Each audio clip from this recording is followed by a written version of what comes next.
절대로 병립할 수 없는 전혀 상반된 것처럼 보이는 두 단어가 있습니다. 용기와 두려움입니다. 용기는 매우 진취적이고 역동적이고 긍정적인 그런 어감을 가지고 있죠. 그러나 두려움은 어떻습니까? 매우 유약하고 부정적인 그런 느낌을 줍니다. 사전에 이렇게 되어 있습니다. 먼저 용기입니다. 씩씩하고 굳센 기운 또는 사물을 겁내지 아니하는 기계. 참 표현이 멋진 것 같아요. 절묘합니다. 용기라고 하는 단어에 대해서 정의를 내렸는데 이 단어를요 단지 어떤 느낌이나 감정으로 표현한 것이 아니라 매우 의지적인 그런 의미로 설명한 것입니다. 다시 정리해서 풀어보면 용기는 무엇입니까? 무엇에 대해서 무언가에 대해서 겁내지 아니하는 굳센 기계, 씩씩한 기상과 절개 이렇게 됩니다. 그럼 여러분 두려움은 뭐라고 정의되어 있을까요? 무엇인가를 꺼려하거나 무서워하는 마음. 다 아시지요? 어떤 의미인지. 이처럼 극적으로 전혀 다른 뜻을 갖는 두 개의 단어, 용기와 두려움은 절대로 함께 공존할 수 없는 그런 말인 듯 그렇게 생각이 되죠. 그렇지만 여러분 절대로 그렇지가 않습니다. 한번 생각해 보십시오. 두려움이 없는 사람에게, 두려움이 전혀 없는 사람에게 과연 용기가 필요할까요? 두려움이 하나도 없습니다. 세상 무서운 것이 하나도 없어요. 간이 배 밖으로 나와 있어요. 과연 그런 사람에게 용기가 필요하겠습니까? 아니요, 전혀 필요가 없습니다. 여러분, 용기는 무엇입니까? 용기는 두려움을 전혀 느끼지 못하는 그런 류의 것이 아닙니다. 어떤 상황, 어떤 환경을 만난다 할지라도 무서운 것이 없다, 두려움이 없음을 뜻하는 말도 아니에요. 그럼 무엇입니까?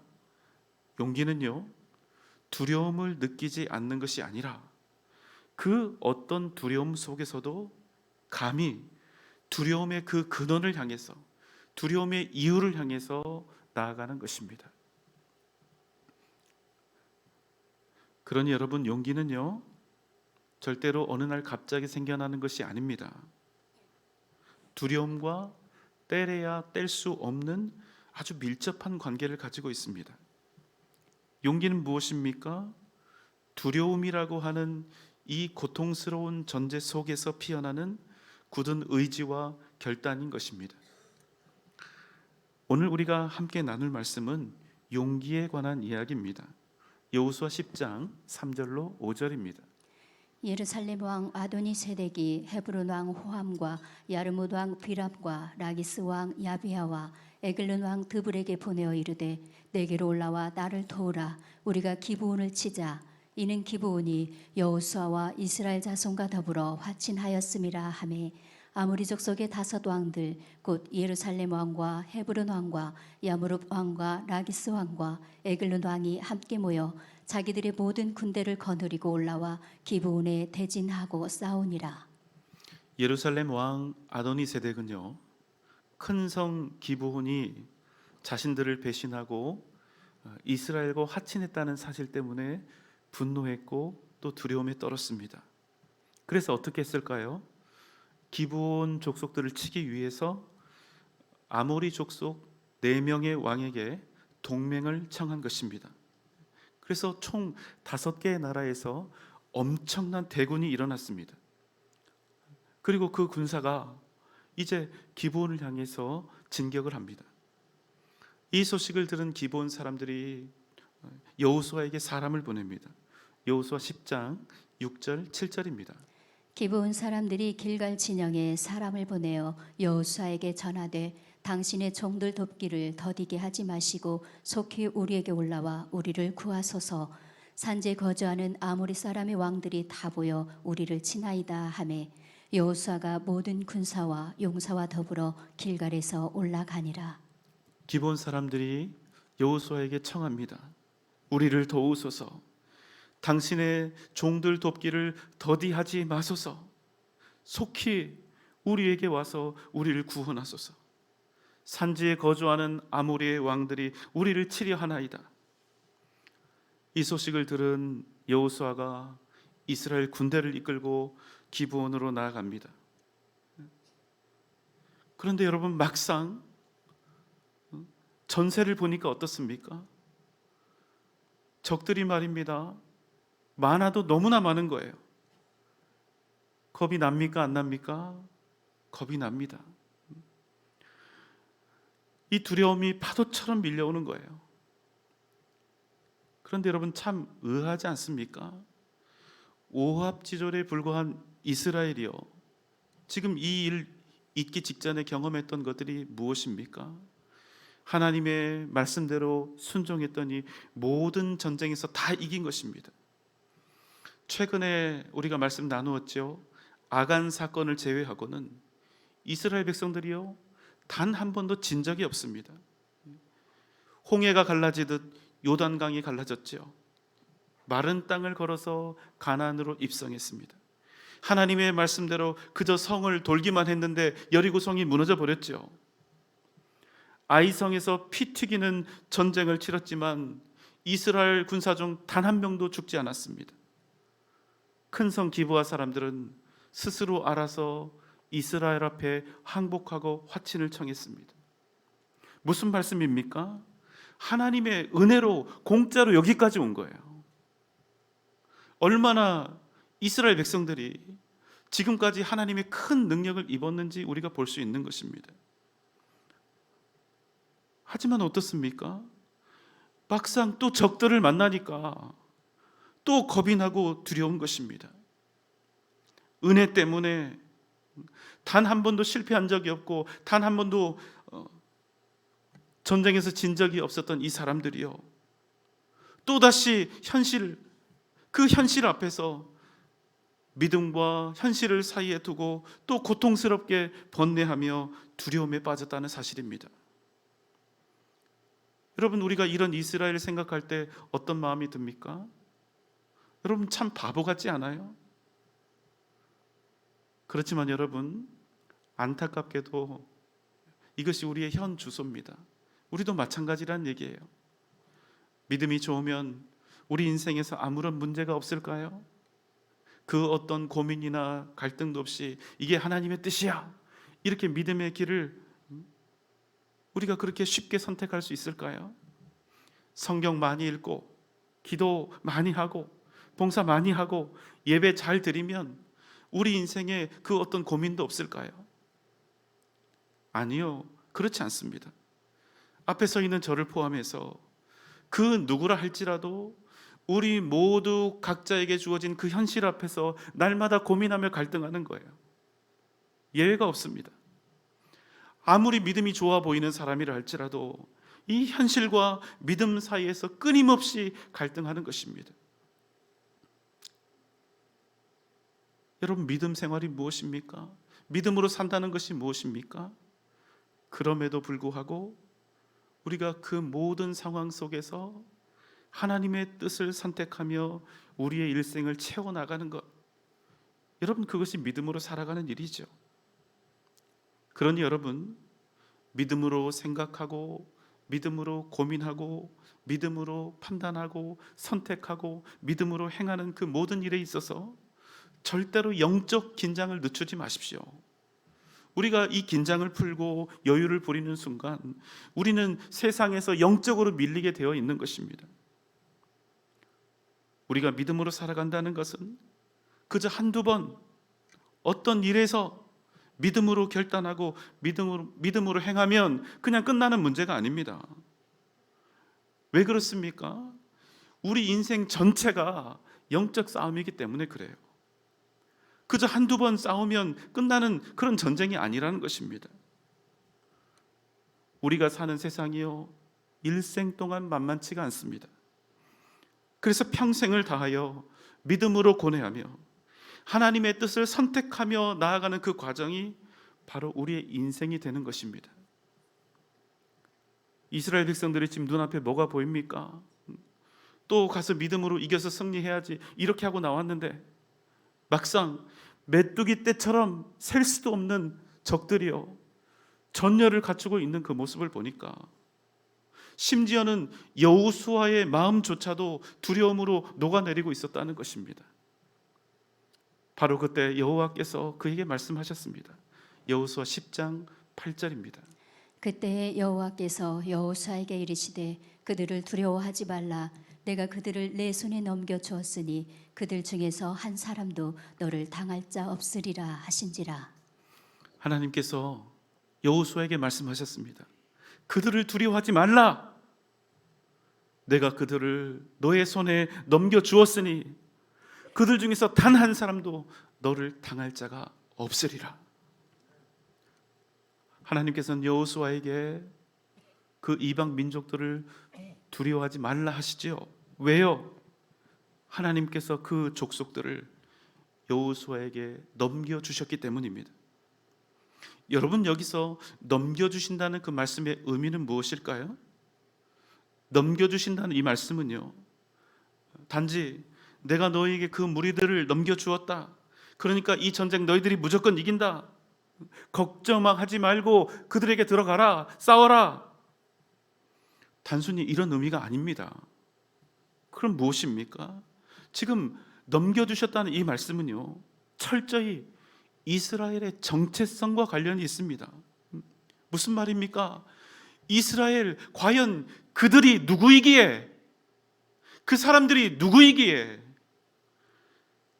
천지를 지으신 하나님께서 그들과 언약하시고 젖과 꿀이 흐르는 가나안 땅을 약속으로 주시되 그 땅의 거민들을 이들에게 넘겨주고 계시는가 하는 것입니다.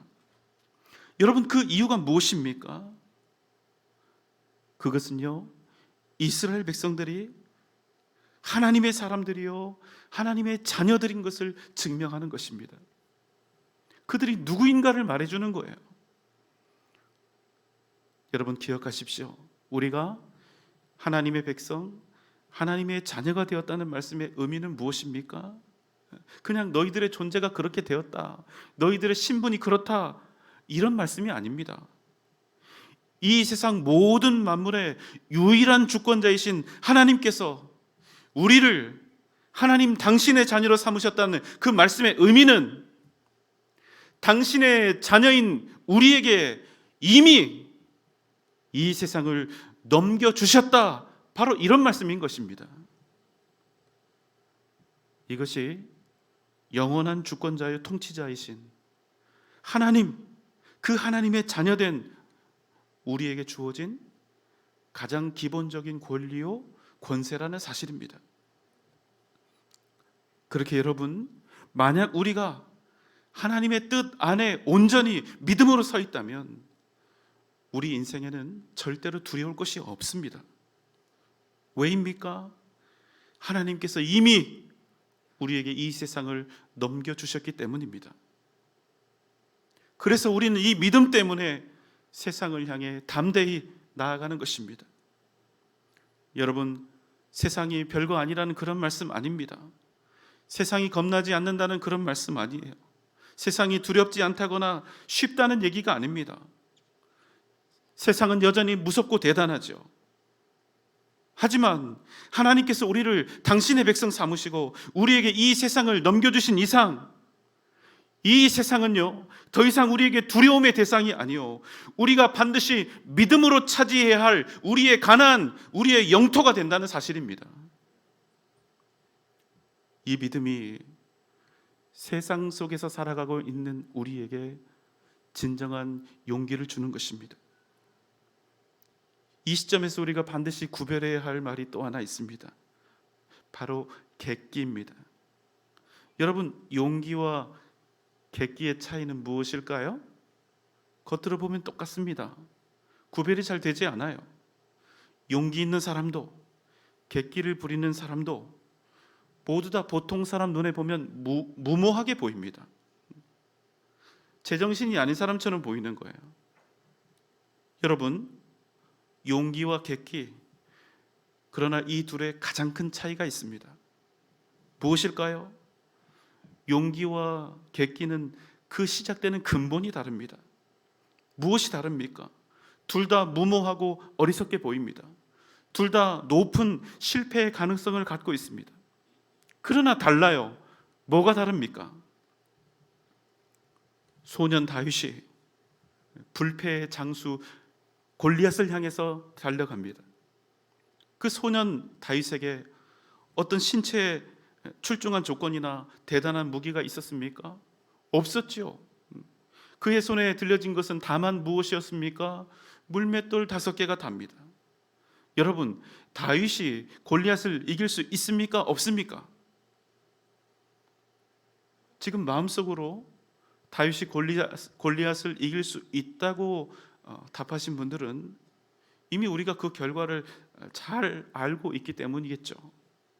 하지만 여러분, 만약 우리가 이 다윗과 골리앗 이 두 사람의 싸움의 그 결과를, 이 스토리를 전혀 알지 못한다면 우리는 뭐라고 답할 수밖에 없죠? 다윗은 지금 죽으러 가는 것입니다. 다윗은 지금 자살하러 가는 것이나 마찬가지예요. 여러분, 그럼 한번 대답해 보십시오. 다윗의 행동은 용기입니까? 객기입니까? 100% 객기입니다. 여러분, 맞지요?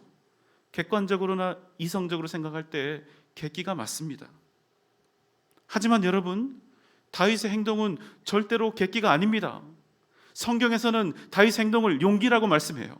왜입니까? 사무엘상 17장 45절입니다. 다윗이 블레셋 사람에게 이르되 너는 칼과 창과 단창으로 내게 나오거니와 나는 만군의 여호와의 이름 곧 내가 모욕하는 이스라엘 군대의 하나님의 이름으로 내게 나아가노라. 다윗이 골리앗을 향해 달려가며 외치는 거예요. 너는 칼과 창과 단창으로 내게 나오지만 나는 만군의 여호와의 이름, 네가 지금 모욕하고 있는 이스라엘 군대의 하나님, 그 이름으로 너에게 나아가노라. 여러분, 다윗의 행동은 절대로 객기가 아닙니다. 철저히 용기입니다. 왜 그렇습니까? 지금 그가 의지하는 것은 무엇입니까? 손에 쥔 물맷돌입니까? 지금까지 사자와 곰, 사나운 맹수를 물리쳤던 경험과 기술들일까요? 아니요, 그렇지 않습니다. 왜 그의 객기는 객기가 아니라 용기가 됩니까? 그가 지금 누구의 이름을 의지하며 나아가고 있기 때문이지요. 눈에 보이는 칼과 창 의지하지 아니하고 살아계신 하나님 만군의 여호와 그 이름을 의지하며 나아가고 있기 때문인 것입니다. 여러분, 한번 답해 보십시오. 하나님을 믿는 우리, 창조주 하나님, 그 전능하심을 믿고 사는 우리에게 과연 무엇이 정상이고 무엇이 상식이고 무엇이 용기일까요? 칼과 창? 지금 우리 말로 돈과 세상 권력을 믿고 사는 것이 상식이요 용기일까요? 아니면 살아계신 하나님을 믿고 사는 것이 용기일까요? 비록 우리 눈에 보이지 않아도, 비록 우리가 만질 수 없어도 분명히 살아계시는 역사하시는 하나님을 믿고 사는 것이 우리에게는요, 우리가 정말로 믿음이 있다면 우리에게는 그것이 상식이고 그것이 진정한 용기가 된다는 사실입니다. 만약 우리가 이 땅을 살고 있는데 우리의 이러한 믿음이 우리의 삶 속에서 정상적으로 작동하고 있다면 세상의 부귀 영화, 세상 물질과 명예를 믿고 살려는 것이 오히려 비상식이요 객기가 된다는 겁니다. 왜요? 전능하신 하나님을 의지하는 사람은 반드시 승리할 것이기 때문에. 여러분, 무엇이 여호수아의 두려움을 사라지게 했습니까? 무엇이 이스라엘로 하여금 무시무시한 이방의 군대를 향해 진군하게 했습니까? 오직 하나예요. 무엇입니까? 내가 그들을 너희 손에 넘겨주리라 하신 하나님의 약속, 그 약속 하나 바라보고 나아간 거예요. 하나님께서 그들을 너희에게 넘겨주셨다는 그 말씀, 그 약속입니다. 1890년 고작 25에 불과한 한 처자가, 지금 우리 청년 대학부밖에 안 되는 거예요. 어린 나이입니다. 이 한 자매가 미국에서부터 배를 타고 태평양을 건너서 멀고 먼 조선 땅 인천 제물포에 도착을 했습니다. 그녀의 이름은 로제타 셔우드 홀입니다. 그녀의 직업은 의사였습니다. 1890년 당시 우리 사회는 여성에게 매우 불리한 사회였어요. 여성들이 차별을 받는 사회였고 여성들에게 다 맡겨진 폐쇄적인 그런 사회였습니다. 채 16살이 되기도 전에 단 한 번도 만나본 적이 없는 남자에게 시집을 가야 했던 여성들이었습니다. 아들을 낳아야 겨우 사람 취급을 받을 수 있는, 사람 대접을 받을 수 있는 그 시대의 우리 여성들이었죠. 아들을 낳았어도 견디기 어려운 시집살이와 모질고 거친 삶을 살아내야 했습니다. 참 많은 우리의 어머니들이요, 몸이 아프거나 병들었을 때는 그 서러움이 더욱 심했습니다.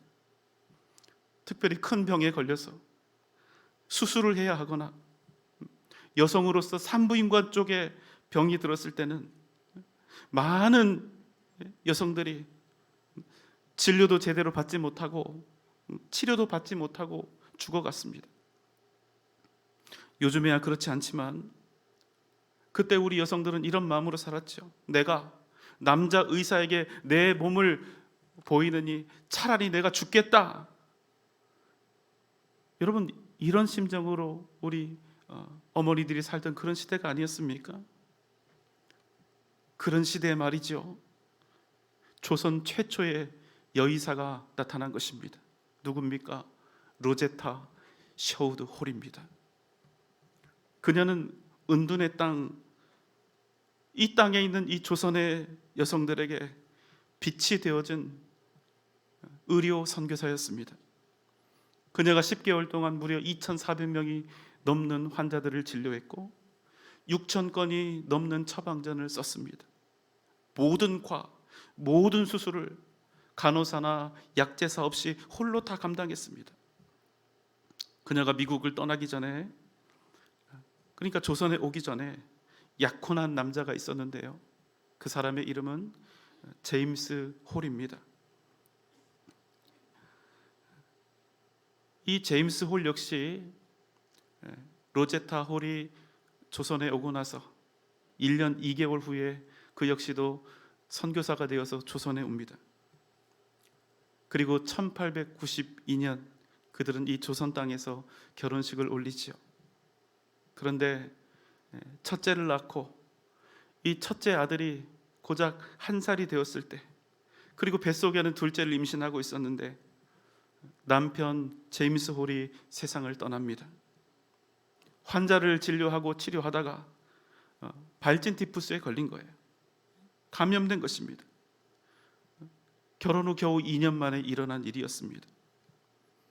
이 일로 큰 충격과 상실감에 빠졌던 로제타 홀은 잠시 미국으로 건너갑니다. 하지만 둘째 아이를 낳지요. 딸 에디스입니다.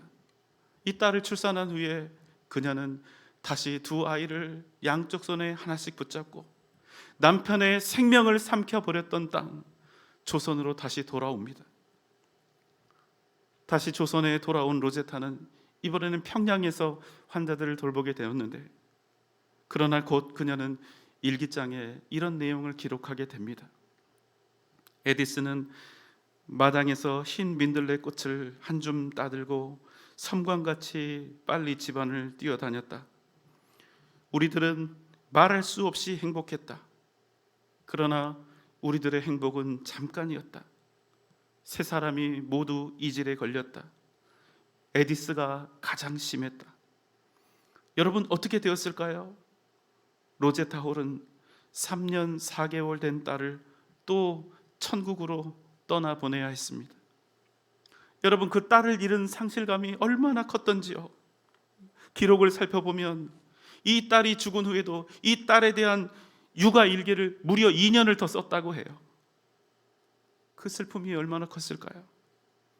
그래서 그녀가 남긴 일기를 보면 복음을 전하는 일에 있어서는 철인 같은 여인의 모습이 있고, 또 남편과 딸을 잃은 고통 중에 있는 연약한 그 여인의 모습이 동시에 드러나는 것을 볼 수가 있습니다.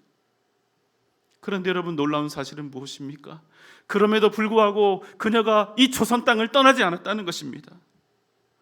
눈물로 복음의 씨앗을 뿌리며 1933년까지 무려 43년이라는 긴 세월을 이 나라 조선을 위해서 바쳤다는 거예요. 여러분, 왜 그랬을까요? 그녀는 하나님께서 이 조선 땅을 자신에게 넘겨주셨다는 그 사실을 한순간도 잊지 않았던 것입니다. 그래서 이 조선 땅을 자기 평생 자신의 사명으로, 자신의 비전으로 품고 살았던 것입니다. 지금도 대한민국 땅에는 로제타울의 아름다운 흔적들이 남아 있습니다.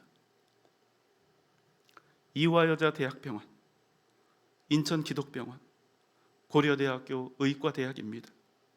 그가 세운 병원과 학교입니다. 그에게 조선 땅을 허락하신 하나님의 뜻이 여전히 빛이 되어 생명의 역사를 이루고 있는 것입니다. 사랑하는 여러분, 우리가 두려운 세상 살고 있지요. 힘겨운 세상입니다. 쉽지 않아요. 그러나 믿음으로 담대하시기 바랍니다. 왜요? 하나님께서 이미 여러분에게 이 나라 대한민국을, 전라북도와 전주를, 그리고 이 세상을 다 넘겨주셨기 때문입니다. 하나님의 백성다운 기백과 용기로 나아가십시오. 다시 오늘 본문 말씀 8절을 봅니다. 그때 여호와께서 여호수아에게 이르시되 그들을 두려워하지 말라. 내가 그들을 내 손에 넘겨주었으니 그들 중에서 한 사람도 너를 당할 자 없으리라 하신지라. 주님께서 우리에게 말씀하고 계십니다. 두려워하지 말라. 내가 그들을 내 손에 넘겨주었으니 그들 중 한 사람도 너를 당할 자가 없으리라. 사랑하는 여러분, 믿음으로 담대하십시오. 이 땅은 우리의 가나안이고 우리의 영토입니다. 두려워하지 마십시오. 하나님께서 우리에게 이 세상을 이미 넘겨주셨습니다. 믿습니까? 오직 믿음으로 승리하며 날마다 위대한 믿음의 역사를 이뤄가는 복된 여러분 되시기를 주님의 이름으로 축원합니다.